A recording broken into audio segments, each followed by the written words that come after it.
What up, Dodgers Nation? Doug McCain here. You can follow me on Twitter and Instagram at DMAC_LA. For all latest Dodgers news and rumors, be sure to subscribe to the Dodgers Nation YouTube channel. Hit that subscribe button. Hit that notification bell. And if you want to see us post even more Dodgers content, smash that like button. And as always, I want your takes down below in the comment section. Today's Dodgers Nation question of the day. Give me your grade for the Max Scherzer and Trea Turner to the Dodgers trade, A through F. You can use pluses and minuses, but I want all your takes on the Max Scherzer and Trea Turner trade. And right now, do you think the Dodgers win the World Series after making this move? I want all your takes down below. So it is officially official. It's Facebook official at this point. The Dodgers have acquired Max Scherzer and Trea Turner. The Dodgers just tweeted out the Los Angeles Dodgers acquired three-time Cy Young Award-winning pitcher Max Scherzer and 2021 All-Star infielder Trea Turner from the Washington Nationals in exchange for catcher Keibert Ruiz, pitchers Josiah Gray and Gerardo Carrillo, and outfielder Donovan Casey. So look, until it's official, anything's possible. We've seen trades fall apart, but I wasn't nervous because it's Andrew Friedman. You knew they were going to get this deal done. Whatever it took, they were going to find a way. But a lot of you guys were nervous this morning. But hey, I don't fault you because we're talking about Max Scherzer and Trea Turner. But now we can party. Now we can celebrate. This was my reaction when I learned the Dodgers traded for Max Scherzer and Trea Turner. Oh my God! Thank you,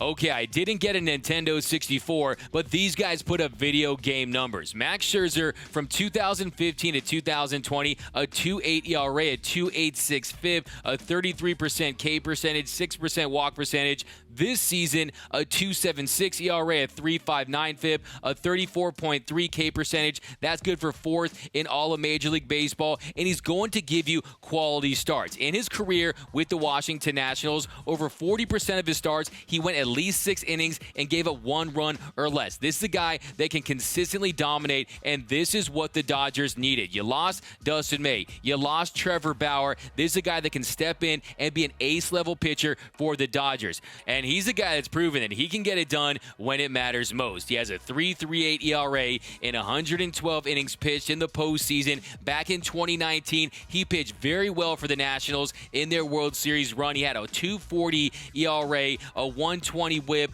a 193 opponent's batting average in 30 innings pitched. So he can get it done the regular season, he can get it done the postseason, and that's what this is all about. This is all about winning a World Series. If this Dodger team stays healthy and they don't win a World Series, that is going to be considered a failure. That's going to be a disappointment. But having Max Scherzer, a guy you can trust, a guy you can give that ball to in big spots in big games, that is going to go a long way to accomplishing that goal in going back-to-back. So look, not only did the Dodgers get their guy, they got the guy at this year's MLB trade deadline. And another thing they accomplished was they kept him away from the San Diego Padres. The Padres wanted Max Scherzer in the worst way. We heard earlier in the week that he would accept a trade to one of these NL West teams, whether it be the Giants, the Dodgers, or the Padres. But the Dodgers stepped up. They met the Nationals' asking price, and Mad Max is heading to LA. But Andrew Friedman, he told us just now that there were some nervous moments with the Dodgers while they were getting this deal done. He said right now at his press conference, he said that he did get a little nervous when the Scherzer Padres rumors surfaced, but based on the conversations they were having, he felt like it was still headed in a good direction despite the rumors. So even Andrew Friedman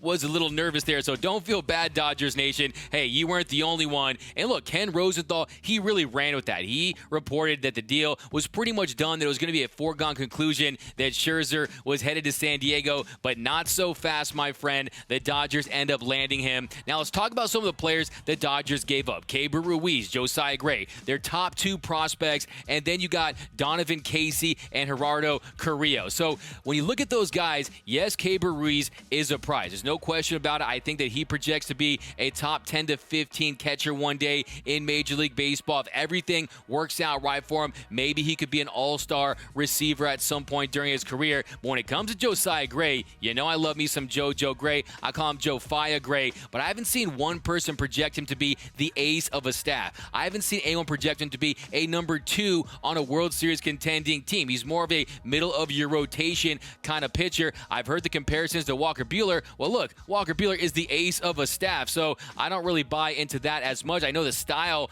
but as far as his impact on a team, he's not going to be that guy. So you give up Josiah Gray, you give up Keibert Ruiz, and when you give up Keibert Ruiz, you realize that you have Will Smith. Maybe Will Smith has made it known that he doesn't want to have a position change. Maybe Keibert Ruiz is steadfast on being a catcher because he's been a catcher his whole life. There was going to never be a position change for Keibert Ruiz, and you can't look at it as a Keibert Ruiz for a half-year rental of Max Scherzer. You have to look at it as a Keibert Ruiz and Josiah Gray and the other two prospects, Casey and Carrillo, for Trea Turner as well, because I think the Dodgers have bigger plans for Trea Turner because he's one of the best players in Major League Baseball. Well, just ask yourself, who's going to win the MVP this year in the National League? It's probably going to be Fernando Tatis Jr. His F4 is currently at 4.7. Trea Turner's is currently at 4.2. Yes, I know that Fernando Tatis Jr., his defense, it really hurts him in that department, but it lets you know that Trea Turner is an elite player in every sense of the word. He has the fastest sprint speed, tied with LeCastro at 30.7 feet per second. If you look at his numbers this year, a 145 WRC plus. This year he's hitting 322 with a 369 on base percentage. He's slugging 521, has an 890 OPS. He has 18 home runs, 49 RBIs. He'll immediately be tied with Justin Turner for second on the team in home runs at 18. So this guy is no joke. He's one of the best base runners in Major League Baseball. He has that positional versatility, can play multiple infield positions, can play corner outfield and center field. So this guy is so valuable. He's really the ultimate Andrew Friedman type player when it comes to a guy that has bat-to-ball skills. He can hit for power, hit for average. He can run the bases. He can play multiple defensive positions. I think this is a guy the Dodgers want to bring in and sign long-term. It almost reminds me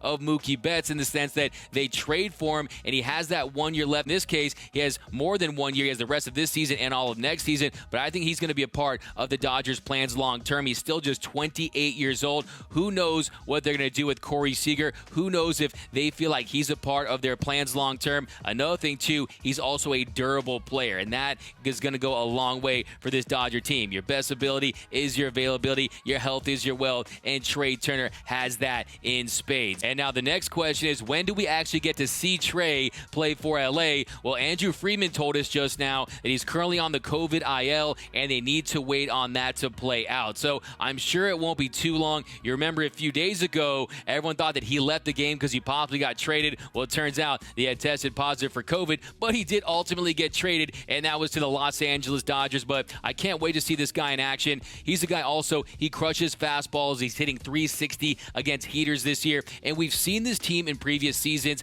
A lot of times when they go cold in the postseason, they just need a guy to get a hit, and this is a guy that has such a pretty swing. He has elite bat-to-ball skills. He's got that hit tool, and he's a guy that I think could be a Dodger for a long time. If you ask me, I'd rather give him the money than Corey Seager or Cody Bellinger. This guy has proven it for longer, and I'm really excited to see him play in Dodger blue. But hopefully we just keep them all, and hopefully we just have a $500 million payroll per year. We have nothing but superstars on this Dodger team, but really excited to see him play for the Dodgers. But Corey Seager is back tonight. I would like to see Corey Seager come back, take that position change, and focus more on just being Corey Slugger, but he is back. He was activated off the 60-day IL. He is in the starting lineup tonight. My fantasy team is happy. We drafted him with a high pick. We need him to start scoring, but let me know down below in the comment section. I want your grade for this trade, and I'll go first. I'm giving this a trade an A. An A for Andrew Friedman. Fleeceman does it again. Remember, he doesn't speak until it's time to yell checkmate, and he did it again with this trade. All of a sudden, it was boom. Dodgers are getting Max Scherzer and Trea Turner. Nothing ever changed. The deal is official today, and that is what he does. He moves in silence. That is why he's the best executive in Major League Baseball. So an A for me because, one, you get the very best starting pitcher available at this deadline, and two, you get the very best position player available at this deadline. And look, yes, the price was high, but I think it was fair. You get what you pay for, and if you're the Dodgers, look, there is no guarantees that Keibert Ruiz or Josiah Gray, that they're going to pan out to be stars. Look, we could look back and say, oh, this is one of those ones that got away, the Pedro Martinez types, but I don't think that's what's going to be the case with Josiah Gray, even though I'm a big fan of the guy, and it's tough to play for the Dodgers in this show. A lot of these minor league players, you have to be really good to get time for LA. So look, the Dodgers did exactly what their farm system is supposed to do. You cash in when you're supposed to. This was a perfect example. The Dodgers got the two two best players at this deadline, and I think they're in the driver's seat to go back and win the World Series. But it was a beautiful Trea, Merry Maximus. The Dodgers got their guys. Let's ride. But let me know down below in the comment section. Give me your grades A through F. Give me your grades on the Max Scherzer Trea Turner trade. Do you think the Dodgers gave up too much? I want all your takes down below. My name is Doug McCain. You can follow me on Twitter and Instagram at DMac_LA. For all things Dodger baseball, subscribe to the Dodgers Nation YouTube channel. Hit that subscribe button. Hit that notification bell. And if you want to see us post even more Dodgers content, smash that like button. For all the latest Dodgers news, head over to DodgersNation.com. For our latest Dodgers Nation gear, head over to GearUp.LA. And until next time, think blue, bleed blue, and I'm out.